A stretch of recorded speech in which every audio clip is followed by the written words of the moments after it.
Shooting it raw? Yes, shooting it raw. Okay, so Regina Larko, thank you for joining me. We've just finished doing a self-portrait, and now I would like you to describe where we are seated to record this podcast. We are in a little booth, a little hatch, all the way in Sai Kung, Hong Kong. Very good. It is a phone booth, I would say, in the Hive in Sai Kung. Not really designed for two people, I'd say. No, it's not really. No, it's very cozy. Hi, It's very cozy. I'm trying to make some space for you, keeping my social distance, right? Oh, right, of course. Yeah. Of course. So but I think it's very cozy, and I've recorded a couple of not podcast episodes here, but I had some good live sessions here. Wow. Before with my podcast mentees. Right. Okay, so I will also add to your description. Okay, so we're both seated on benches. I am pressed against the wall that's slightly soundproofed. It's less than a square meter, right? So it's less than 3 feet by 3 feet by 3 feet. So we're cramped. And I'll post the photo on the website as well because it's just too funny. But at least we know the sound is good. Yeah, I'd say it's much better than the other room, actually. Yeah. Well, I don't think you need to whisper. I don't think you'll offend the room if you whisper. Yeah. Even if it hears us. I don't want to offend the other meeting room over there, but there is a pretty bad echo over there. So I'm happy we are in here. Yeah, it's quite warm, and it might get warmer. But we both showered. We both brushed our teeth. We both chewed gum, and I've invited you onto the podcast. So, thank you for joining me. Thank you for having me. It's such an honor, and I have to say I'm just so excited for you. I remember when you were talking about your podcast idea, and now look at you. You're already up double-digit episodes, I know. Trending on Apple podcast charts. Is that it? Or whatever. Yeah. So, Okay. so just congratulations to you, and what an honor to be invited. Thank you. Danke. Okay, so let's look at the first. What we'll do is we'll talk about the 3 photos. If you need to step out to get some air because it's quite hot and still. I think it's fine here because I'm here by the door, and actually it's slightly open, so we have some airflow coming in. Nice. Okay, so let's look at the first photo, which is very dramatic. It's a photo of the book. I guess I see a baby foot behind. It's sitting on your thigh, and you're reading. The title of the book is The Subtle Art of Not Giving a Fuck. The counterintuitive approach of living a good life. Nice. From Mark Manson. Right, very nice. Who, I'm assuming you're reading this now that you're, you have a baby. How old is your baby? So my newest baby is 3 months old, and I have a 2-year-old and a 4-year-old as well. So the little fellow who is reading this book with me right now is my newest edition. So he is, as you can see on the picture, he's on my lap, and I just started reading this book yesterday actually, because he likes to take naps on me. Oh, nice. So then I can take time to either listen to a podcast or read a book, and trying to educate myself here. Why did this title jump out at you? Why did you pick this book to read? Because I think I often care too much about too many things. And this title was just really refreshing. And another good friend of mine also recommended it. So I picked it up. I started reading it. I'm just a few chapters in. So I haven't finished it yet, but so far I'm loving it. Right. Is the next photo a sort of a shot of that book from inside that book? So that's actually another book that I've already finished. So the last 2 weeks have been really reading intense for me, because usually my preferred choice of medium would be podcasts. I listen to so many podcasts, but recently I found it really refreshing also to get back into reading. Okay. And that is from another book from Marie Forleo, Everything is Figure-outable. Another awesome title. And I just loved that drawing she did there. So it's a photo of the book that's open. I can see your fingers kind of just at the bottom. Page 181. The title of the book again is? Everything is Figure-outable. Nice, okay. And so on page 181, it says Progress Myth. what most people think progress looks like, and there's a starting point with these dashes, and they're going up, up, up, and reach goal. But progress reality, according to this chart, is what progress really looks like, is this squiggly line that goes all over the place to reach your goal. Yeah, it really spoke to me, because that just having this visual reference is so powerful. I know we're talking about it now, using our words and audio, and people can imagine it. But there was something about that particular drawing that really spoke to me, because I know this already. Yeah, I think everyone knows that already. Yeah. It's not just It's chaos. It's chaos. But when you actually see the lines drawn in this chaos, it's so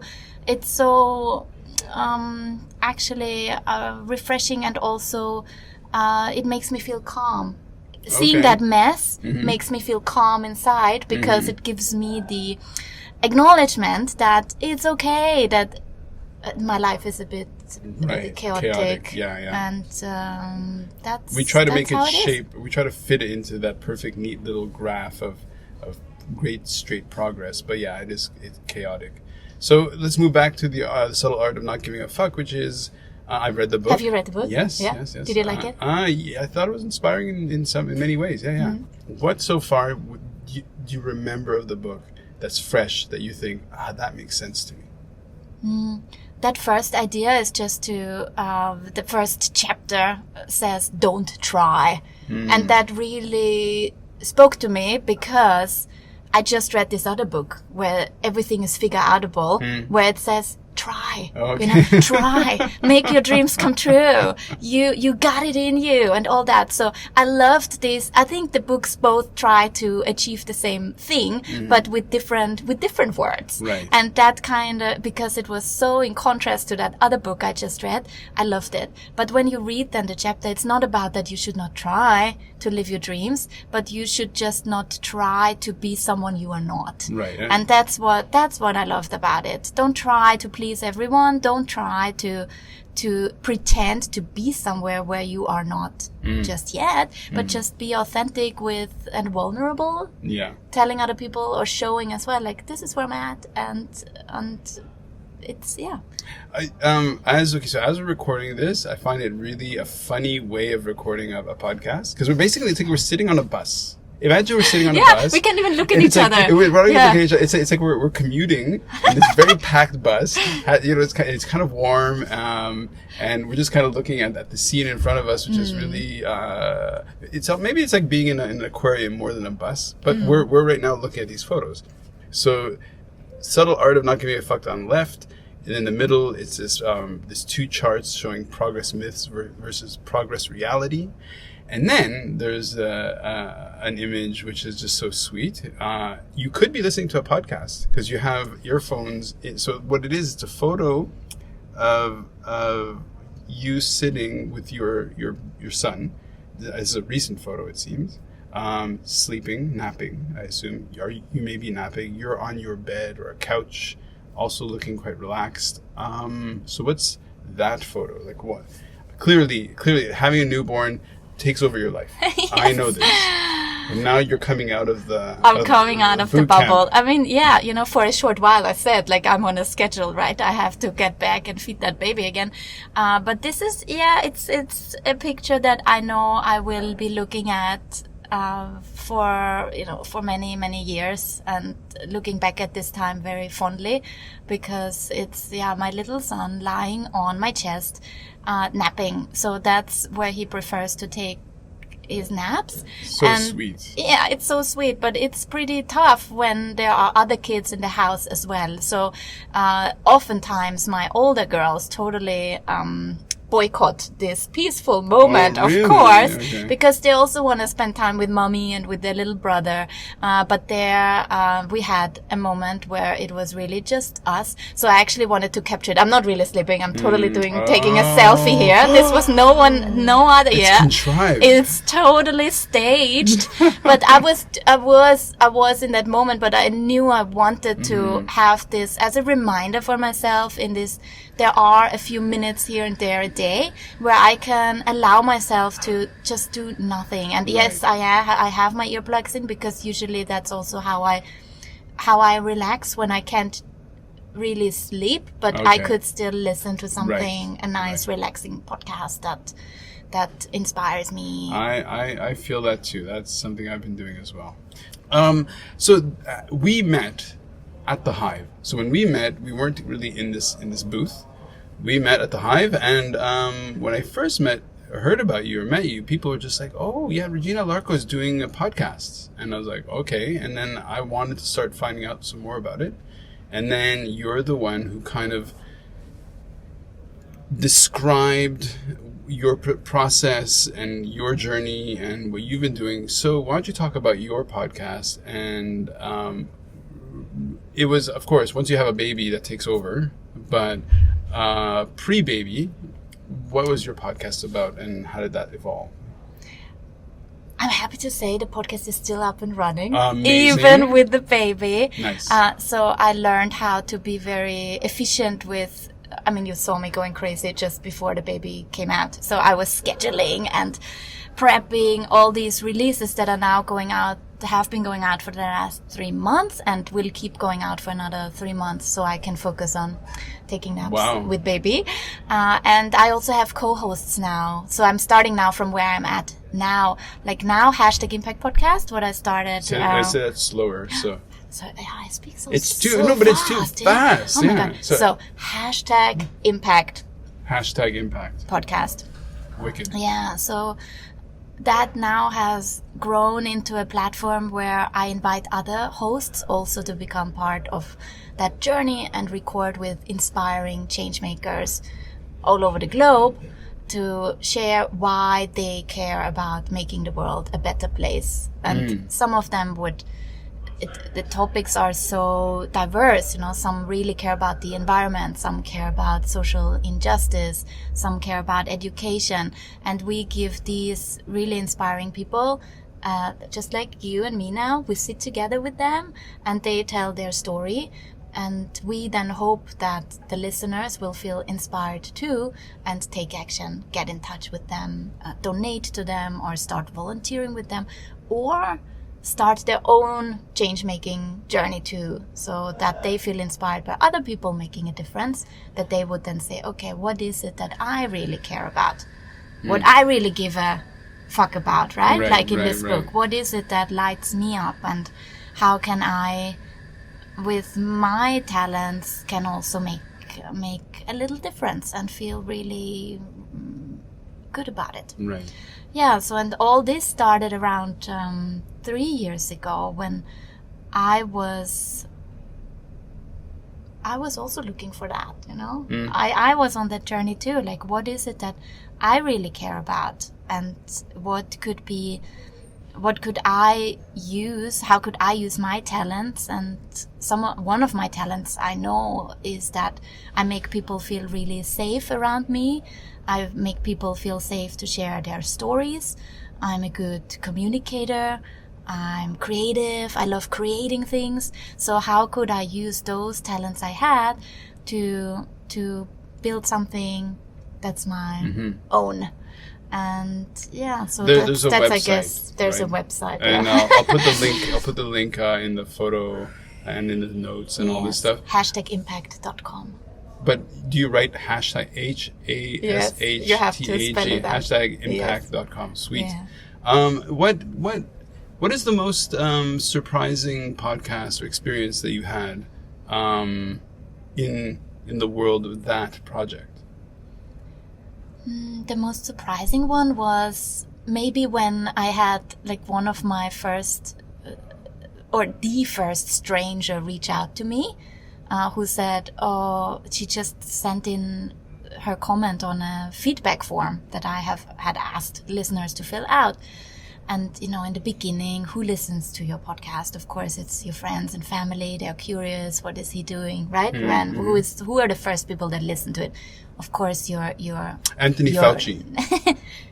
Yeah. Yeah. No, I'm just joking. No, it's not. That's amazing. No, I'm just so joking. Of course you start with your circle. Yeah. That's how it all starts. Yeah. And when this first stranger a young woman that I didn't know her name, I didn't know she was listening, reached out to me, and she shared that she had heard about one of my guests on the show, and then she started volunteering with this organization, and that was so meaningful to me and so surprising. That was my goal to begin with. Wow. But I never thought it would really I don't know, I thought of course it would happen, but maybe I wouldn't know about it or didn't hear about it. And I'm sure it has happened more often. But then the world comes back and says, hey, I'm here. Yes, she's here. And that was then the most surprising or rewarding podcast to record, because once I found out about her, I got in touch with her, and she was in Hong Kong at that time. And I said, can we meet for coffee? And actually, can I record Nice. with you? So this is one of the episodes I'm most fond of. Oh, nice. Because it's my first stranger, the first listener that I didn't know of, that I could capture on the show as well. And I will re-air that episode coming up in a few weeks. Oh, on wicked. Hashtag Impact. Nice.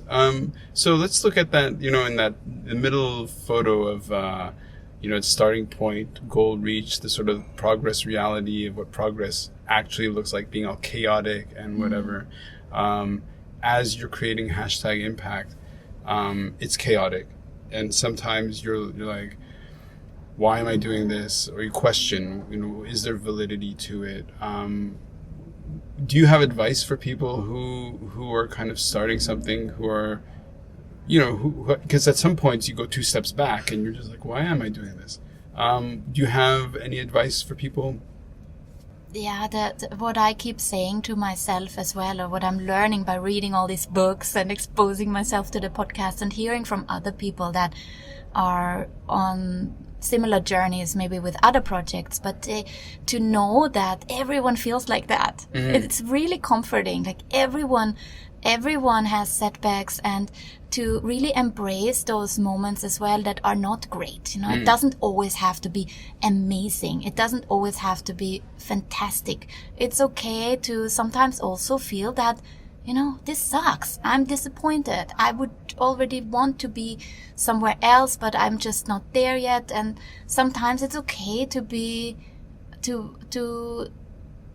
not be where you think you want to be, but rather be okay with where you are at right now, and be kind to yourself. Be kind to yourself and the emotions that you might feel around it and around the mess, and baby steps. Right. Well, when I was running shark rescue, on the one hand, I would consciously do my best to try to raise as much awareness of it. And then sometimes, for no reason that I could anticipate or even understand or decode, something crazy would happen where it would get noticed, and all of a sudden I'd get a message from somebody in Mexico saying, you're Don Tiburon, like Mr. Shark. And I'm just like, where is this coming from?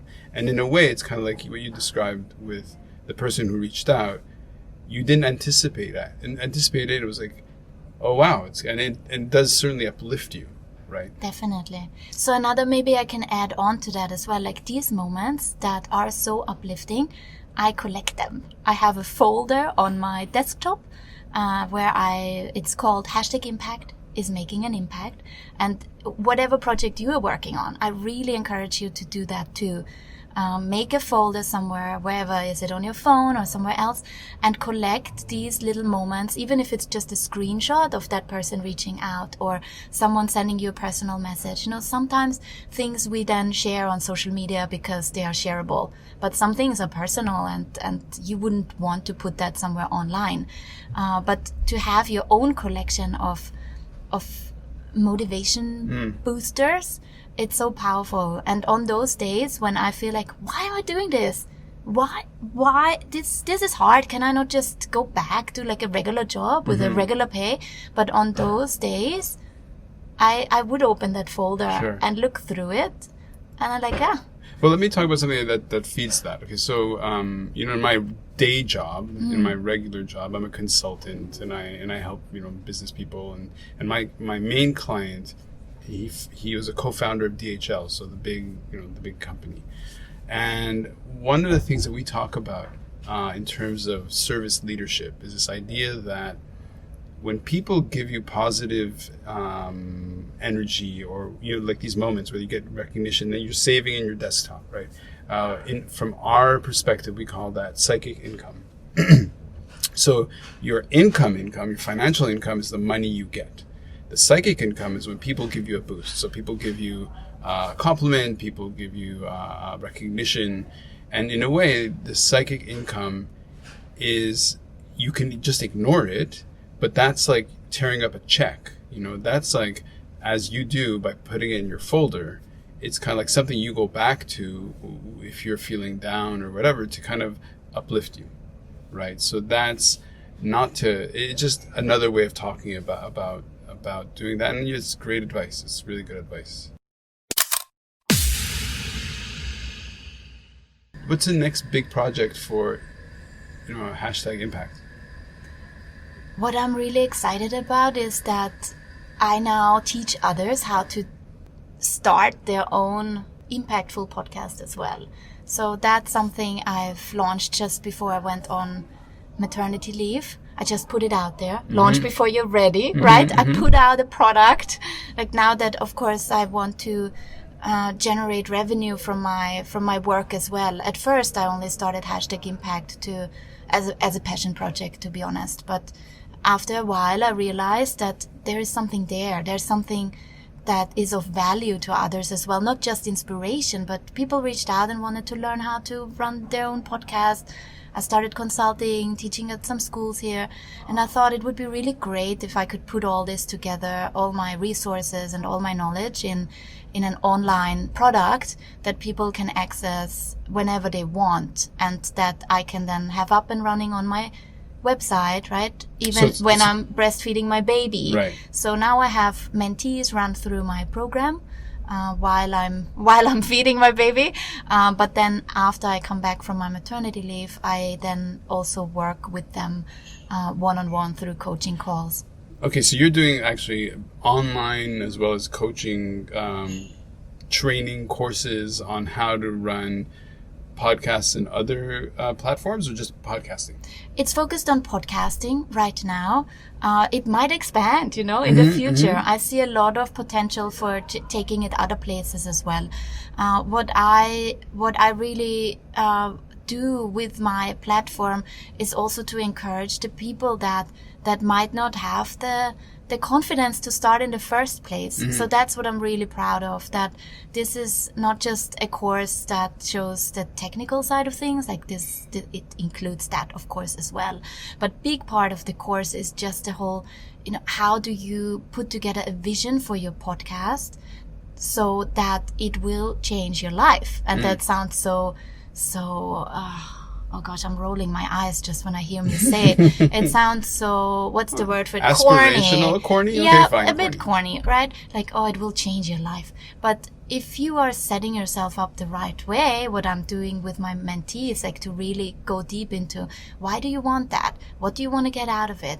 How can you put those goals also down? It will be a messy process, and you take some turns till you actually reach that goal. But if you're really clear from the beginning, then you set yourself up for success. And that excites me when I see people that have started with me and that are not only are they launching quicker, or it's not about being quick or not, that sounds strange, but they're actually doing it, they're going through with it, because a lot of people, they say they're gonna do it, and then 5 years later they have still not done it. But that they keep going, I think that's something as well. Like, you might start something, you invest a lot of time, but where it really shows that it will make an impact on your life and on the people that you feature, the community that you serve, is when you're in it for the long run and you're doing this for years. Sure, yeah, definitely persistence is huge. It's a major part of it. So one of the things that I noticed when we met was that you were extremely generous. So, we didn't really know each other. We just sort of see each other in this shared workspace, and I'm Mr. Friendly, so I talk to everybody, and I was talking to you, and then I found out about your podcast and hashtag impact. And you were just, I'll give you advice. I'll talk to you about it. And you were extremely positive. And that was part of, I went into the world and I said, maybe I'll do a podcast. And then you were just like, your response was, oh yes. And that helped inspire me to keep actually going. Makes me so happy to hear that. No, of course. It's huge. Because Shooting It Raw is essentially about communication. And before doing what you're doing now, you were in communication. Your work was in marketing, communication. What kind of work were you doing? Yeah, I was doing something completely different. I guess in some kind it was communication as well. Everything I did was always communication. My career started out in sales. I was selling sponsorship packages for a Finnish event company. Wasn't too rewarding, but still I had to negotiate and communicate. But then my second job, I would say, was really defining for me because I found work that related back to my studies. So that was super meaningful for me. I studied China studies in Vienna and in Beijing. And then I started working with a German think tank based in Shanghai. And later I moved to Beijing as well, working for them there, to work on international relations and China-German relations, because it was a German think tank. So there was a lot of studies I had to do, research I had to do on China's role in the world, how can we understand China better, and organizing delegation visits for German politicians when they were coming to China. And that was very, very, how can I define it? It was so great learning. It was so great learning because I was constantly out of my comfort zone. I think that was good. I had a really great, very inspiring boss who was much older. So I think it was interesting to work with someone who was so close to retirement, a whole different kind of generation, I think. Right. He didn't even know how to, I had to help him write emails, and all these tech things was so not his cup of tea. But what was really great with him was that he was a great mentor, because he would take me to all these meetings as well. Nice. Even when there would be where I would feel like, do I belong at the table? Right. And he would always make sure there was a seat for me at the table. Mostly with, just a group of male politicians, all in their 40s, 50s, or 60s even. And then there was me. This sounds a lot like my job. Going with Po Chung to all these meetings, and they're all like business leaders or political leaders, and you're at the table and you're like, okay, well, what can I soak up and what can I learn? Yeah, that's quite interesting. Let's look at it from the terms of visual communication, right? So I'm running a podcast essentially centered around this idea of photography, right? So first we talk about images, but podcasting is definitely auditory. If I were to ask you, why do you think podcasting as an auditory experience is getting more popular, is popular, has power? How would you answer that? Like, why podcasting and not actually shooting videos of yourself? Because when you tell a story just using audio and you have someone listening on the other end, like that listener that is now listening to our conversation, they are in here with us. This person is in here with us in this booth. Sweating and feeling like they're really part of that conversation and of that story. I think that there is science behind that as well, where they're now saying that how powerful it is with ads, for example, in podcasts, how much better that works when the host is reading out a commercial than if someone would just see a video pop-up ad on a YouTube video, for example. And the reason for that is because there is this intimacy of someone just listening, and they are imagining, they're not here with us right now. For everyone that's listening, that book title or that graph that we talked about before, about the progress myth, or me lying on my bed with my baby on my chest, or how we look. People that are listening, they are imagining now. Maybe they know you, so they're like, Rand looks like that, I know, but what is he wearing today? What color of hair does Regina have? Well, we cannot stop our brains from imagining a reality that we only hear.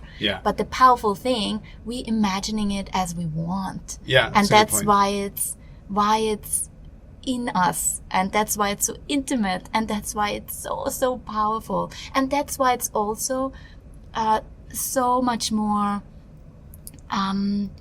it doesn't discriminate as much as a picture would. So if you only listen to someone's voice, you don't know how they look, and you don't get distracted by the red lipstick I'm wearing today, and thinking like, oh, I actually don't like red lipstick that much. Why is she wearing that? It's not as distracting. And they're absolutely true. And it's absolutely right that podcasting, there is something quite intimate about getting just the voice and being sort of taken on a journey. Because in a sense, it's your attention follows the pace of the person's speech, and it follows the narrative of what we're kind of unfolding. And in a way, we don't even know where we're going, right? I have no idea where we're going. Where are we going? I have no idea. Well, where are we going next? It's like we're sitting in a bus. Like emotion, but it's like we're traveling. It's kind of like, okay, we're commuting. And in that sense, it's also more authentic. Sure. Depending on how you are editing your podcast, of course. But for my show, for example, in the beginning, I would be really conscious of, there was some weird background sound, or I should edit that out, or I said too many uhs, and maybe would cut that out. But now, over time, I love these moments of imperfection. I think I think that's what people love about my show as well, that it's always a little bit like, what's gonna happen this time around? Because there might a weird loud coffee machine might go off, or a baby starts crying in the background. Had it happen in a new podcast. I launched a new podcast as well that is about podcasting. So where I share my you have to check that out. Okay. Yeah. What's that called? It's called Off the Record. Off the Record. Good title. Off the Record, podcasting with impact, where I share about the early days of #impact and all the things that went wrong. And this is a show, it's not an interview show. I just recorded that in my home office at home.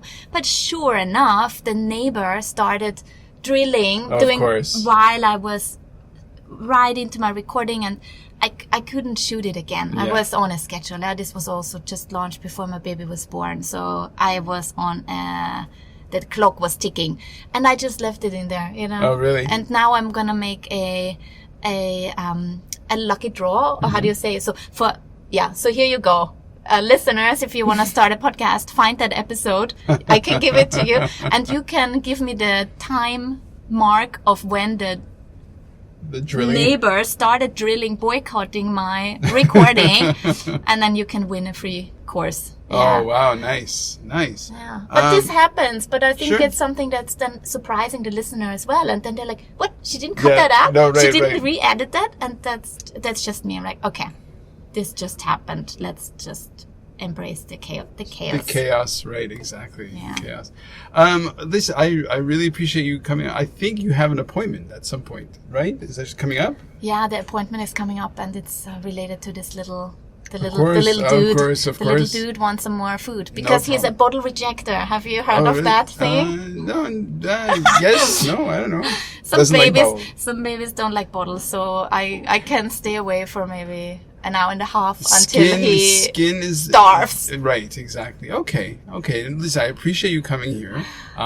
You were supposed to be one of the first people I was going to podcast with, but then it's not that you had a baby; it's that COVID-19 happened. Yeah, so then I was true. like, oh, okay. Yeah. Thanks so much. Any final thoughts you'd like to give to inspire people in terms of their podcasting journey? For me, it would be just do it. Just start. I think that's the best one. I think Okay, that's the so best one. I don't want to put words in your mouth. No. It's the best one. Maybe you told me that one, and I'm just plagiarizing it. I think really, if you've been thinking about for a long, long time, and it keeps popping up in your mind. I think with anything, it doesn't necessarily have to be podcasting. If there is something that's in your heart, and you keep going back to that idea, and it keeps coming back to you, then at some point you have to allow yourself to try it and be, going back to that title of that book, to not give a fuck about it maybe not working out the way you envision it, or being afraid of trying in the first place. I think you will really regret that. So I think the best advice you could give anyone. Beautiful. Just don't give a fuck. Just do it. Just do it. Just do it. Yeah. And I'll subscribe. Thank you to the so podcast. much. Thank you. I think keeping this theme of us being on a bus. Let's imagine our stop is coming up. So it's one of the songs I sing almost every day. Oh no. The Wheels on the Bus. Of course, it's a favorite in our house. Of course. Yeah. Fair Parent. We're not gonna sing that now. No, we're not. You don't want to sing that song with me now? Oh my gosh. Actually, you know what? Perfect way to end it. Yeah. Perfect way. Okay, so a song. The wheels on the bus go round and round, round and round, round and round. Oh wait! I have to find my. Our voices are not. Our sorry. voices are not. I'm a bit higher. Let's just leave it at that. Let's go round Let's and round. leave it at that. Okay, thank you so much. Thank you. Elbow me. Yay. Nice.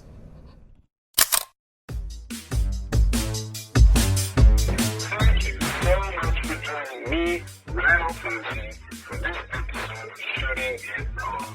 I really appreciate it.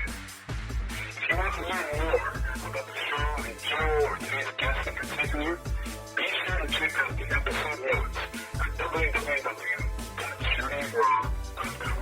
That's shooting-it-raw.com. I appreciate everyone who takes some time out of their day to give Shooting It Raw a listen. So get out there, make amazing photos, and be sure to appreciate how amazing the world is. Gratitude and a sense of humor